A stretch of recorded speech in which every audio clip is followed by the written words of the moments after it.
Será que as autoridades públicas têm de ser protegidas contra críticas muito violentas? Por meio de sanção penal? A Lei de Segurança Nacional está em vigor? O que é que o Supremo diz sobre isso? Vamos saber num segundo. Fique aqui comigo.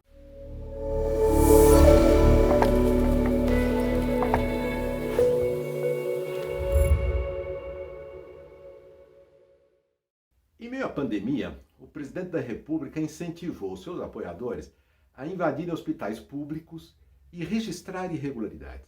Isso causou espanto porque invadir serviço público é crime, ainda mais no meio de uma crise de saúde tão grave quanto estamos vivendo. O presidente da República foi muito criticado por isso e uma crítica super contundente, até agressiva, surgiu num cartoon, como é comum nas charges.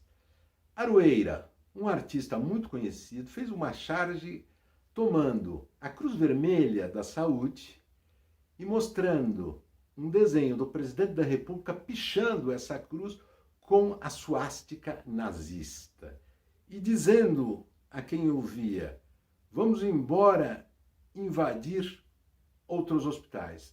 E além disso, a expressão crime continuado estava ali na charge numa sugestão, talvez ambígua, de crime, não sei praticado por quem, nem em que momento. A reação do ministro da Justiça foi pedir um enquadramento não só do Aroeira, como do Ricardo Noblat, o jornalista que publicou a charge na Lei de Segurança Nacional. Que lei é essa? Bem, é uma lei que protege criminalmente a segurança do país. Tem história essa lei? A história começa muito antes dela. Em 1936 foi criado na ditadura Vargas o Tribunal de Segurança Nacional, que ficou marcado como um tribunal autoritário, usado contra os opositores políticos de uma ditadura, e que não usava os padrões habituais da justiça, não respeitava o direito de defesa. E por quê? Porque se tratava de um tribunal de exceção. Então a ideia de proteção criminal da segurança nacional ficou ligada a juízo de exceção. Mas será que a proteção penal da segurança do país, da ordem política do país, é necessariamente autoritária? Bem, em 1953 o Brasil já estava na democracia, o presidente da República era Vargas, mas aí eleito democraticamente, e uma nova lei foi feita, uma lei para proteção contra os crimes relativos à ordem política e social. Essa lei durou pouco porque em seguida veio o regime militar. Em 1964 houve um golpe e o regime militar mostrou especial interesse pela punição criminal de crimes da segurança nacional. Tanto que fez 3 leis sucessivas na década de 60 e na década de 70. A Constituição do regime militar tinha previsões a esse respeito. Bem, além disso, as academias militares procuraram desenvolver ideias, uma doutrina da segurança nacional, que estavam muito ligadas à concepção de que os antagonismos políticos e, portanto, as críticas fortes, agressivas, seriam contra a segurança do país.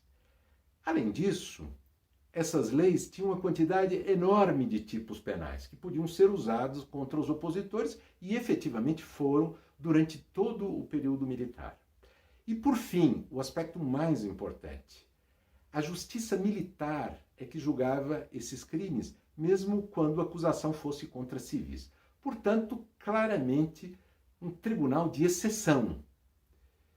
Pois bem, em 1983, a situação política estava mudando no país, porque em 1979 houve a lei da anistia, retornaram as lideranças políticas excluídas, os partidos de oposição, inclusive de esquerda, surgiram e, portanto, estávamos vivendo já num outro momento e uma nova Lei de Segurança Nacional foi feita.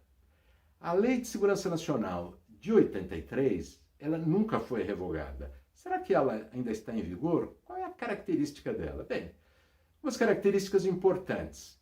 Ela tem muito menos tipos penais do que as antecedentes.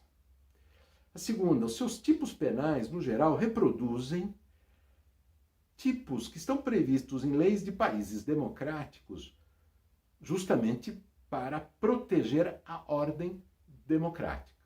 Por exemplo, crime de espionagem em favor de Estado estrangeiro, crime de provocar por meios violentos o não funcionamento dos poderes, crime de uso, contrabando, fabricação clandestina, evidentemente, de armas exclusivas dos militares, portanto, crimes ligados à violência física ou à tentativa de destruir o país de uma maneira física. Há um outro crime, que é o de tentar obter a ruptura do território nacional, criando um novo país.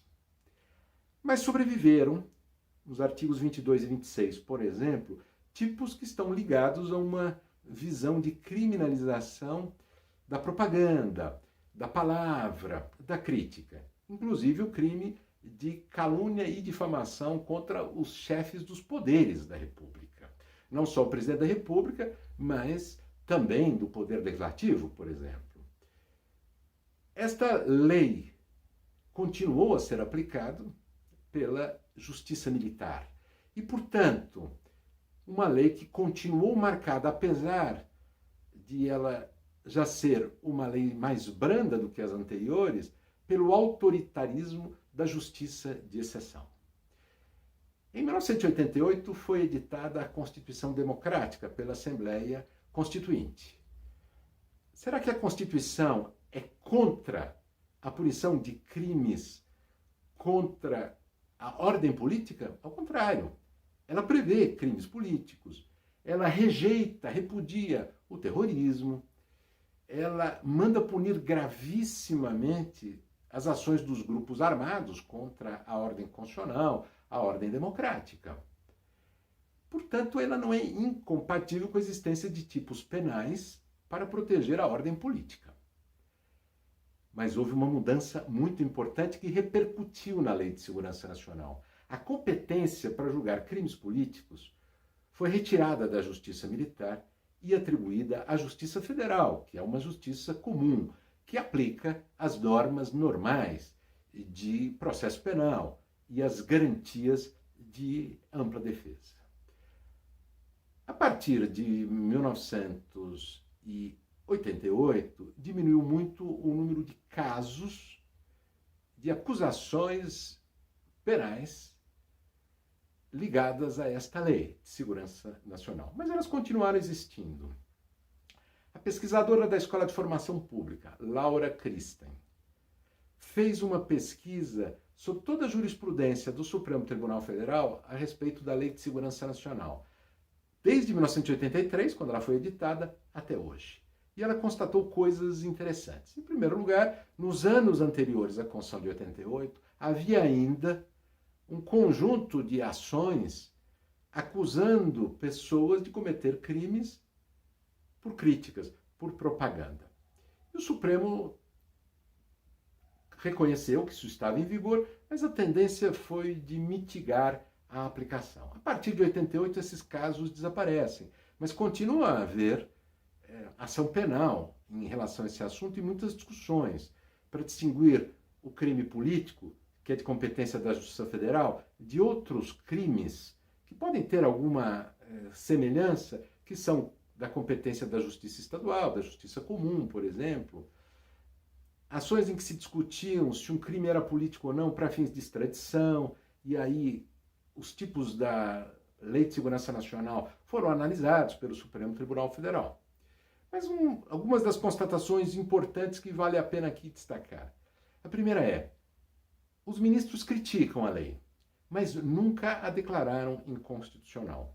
Ao contrário do que aconteceu com a Lei de Imprensa de 1967, que tinha uma certa identidade, punição criminal contra críticas, inclusive políticas, e esta o Supremo em 2009 julgou inconstitucional, mas não a Lei de Segurança Nacional.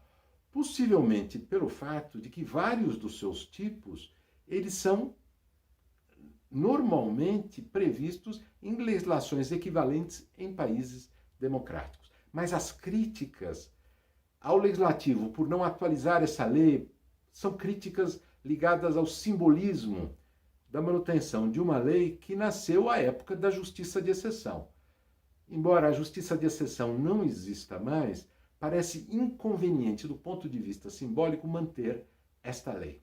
Como reagirá o Supremo Tribunal Federal em relação a essas iniciativas recentes de tentar ressuscitar os dispositivos da lei mais ligados à crítica agressiva contra os chefes dos poderes? Se nós considerarmos a postura do Supremo em relação a assuntos ligados à liberdade de expressão, à liberdade jornalística, por exemplo, é provável que o Supremo não seja favorável a essa aplicação.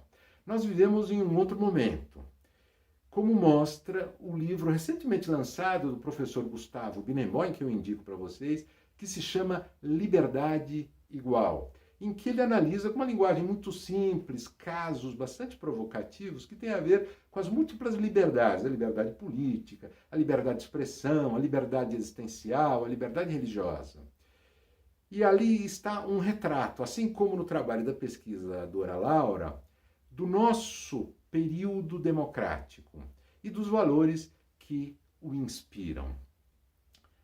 Nós temos, então, que levar em consideração essa história para definir se aceitamos ou não a aplicação de tipos penais numa legislação que diz proteger a ordem democrática e, em parte, o faz mesmo, mas que são tipos perigosos por lidar com a liberdade de expressão.